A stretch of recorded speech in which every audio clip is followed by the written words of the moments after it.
কারিবুল দা এবং রাহুল দা ওরা দুর্নীতি ধরা পড়েছে, সাসপেন্ড করেছে, আজকে কালকে অফিসিয়াল ভাবে সাসপেন্ড করেছে। ক্যানিং পূর্বে এমন কোন যদি নেতা বা কর্মী যদি এরকম দুর্নীতির সঙ্গে যুক্ত থাকেন, আপনাদের কি করবেন?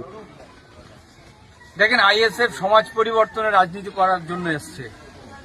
আমরা চাই সমাজ থেকে দুর্নীতি মুক্ত হোক। আমরা বিগত দিন তৃণমূল কংগ্রেসের সময় 15 বছর মানুষ যে নিষ্পেষিত হয়েছে, মানুষের বাক স্বাধীনতা যেমন কেড়ে নিয়েছে, মানুষের আর্থিকভাবে এরা পঙ্গু করেছে।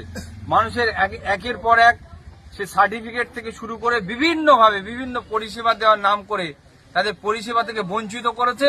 কিন্তু একদিকে তাদের কাছ থেকে বিপুল পরিমাণে কাটমানি থেকে শুরু করে তারা তোলাবাজি করেছে।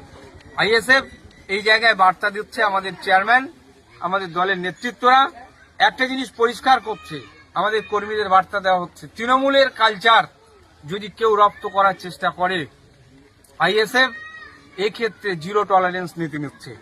মানে কাউকে ছাড় দেওয়া হবে না, সে নেতৃত্ব হোক আর কর্মী হোক, সমর্থক হোক, শুধু ভাঙন নয়।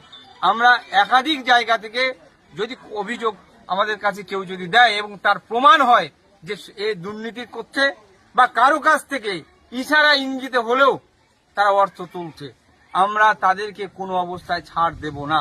আপনারা ইতিমধ্যে দেখেছেন ভাঙড়ের বিভিন্ন নেতৃত্ব যাদের অবদান আছে পার্টির জন্য, তারপরেও আমরা তাদেরকে রেয়াত করিনি, পার্টি ছাড় দিইনি।